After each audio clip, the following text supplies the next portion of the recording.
Morning guys, today I will be showing you a quick demo of the reinforcement learning project, and I will start with the greedy method of the Q learning. So here I'll start by running out the application, which is the greedy.py file. And as you can see, I did this using Pygame. So the goal of the game is to move the orange blocks from their location into the purpose location. And each purpose location can only have 5 blocks. Now we have two agents here, the blue and red agent, and they both are trying to find the optimal pass so that they could finish the game the fast with the least amount of moves. So as you can see here, the blue and red agents, whenever they move, they change the state of that value. So like let's just say they moved left or right or up and down, that state at what they moved is will either become more negative or more positive depending on the next move. So if the next move was that they pick up a block, which is like a great move, then it will change toward more positive number. But if it's like let's say they're making random move, then obviously they will be penalized because they made a bad move. And now it keeps doing this until eventually the game resets once they have 5 blocks at each purple location. But as you can see here, like in the next iteration, they changed their moves. So initially, like when I first started the game, they were doing random moves.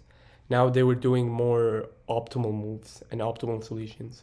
Now sometimes they get into the way of each other, and the way to fix it is basically to have a state where each block is or each agent is, and depending where they are, they could devise more optimal paths so that every time they iterate through the game again and again, they finish the game with lower amount of moves. Now, as you can see here, we have the states of left, up, down, right, and pick up and drop.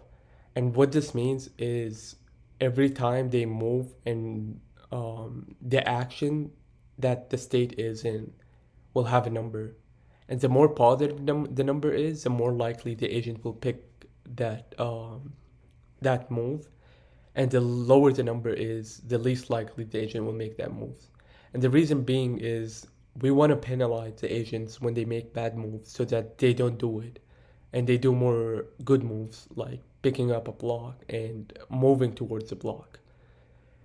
And the game keeps iterating until we reach more like an equilibrium of where basically the agents learn the most optimal moves and they will just do that moves. Now you could obviously change the locations and they will still have the ability to learn because like I said, every time they do a bad move they get penalized. So even if we change the purple locations, the drop off locations, even after they changed, they will still learn where the drop off locations are and they will still try to devise a more optimal solution. And they will keep doing that until they get to the least amount of moves possible to comprehend using this algorithm, obviously. So here, if we check how many moves it took, the first time it took 607 moves. But by the fifth time, it only took 268 moves. And that's using only the greedy algorithm. Now, the exploit algorithm is much more optimal, and just a quick demo. Now, obviously, I'm not gonna run through the entire algorithm, but just a quick demo. It basically functions the same, except that it allows the two agents to do some random moves every while and then, so that if a random move out there is more optimal, they'll check it out before just picking the best move out there. Now, this obviously is iterating faster because the frames that I've done is 60 compared to 30 for the other one.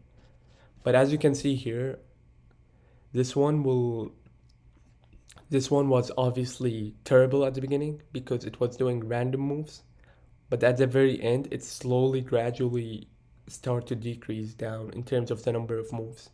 Now both algorithms are good, and eventually after a couple more iterations they will find the optimal path and they will get there. But this is basically what reinforcement learning is all about, which is just trying to find the best solution out there. And it's done by making these two agents learn the optimal path. And that's what AI is all about. So this is one of the projects I have, and if you want to check the code out, it's in the description and it's also on my website. Thank you so much for watching and have a wonderful day.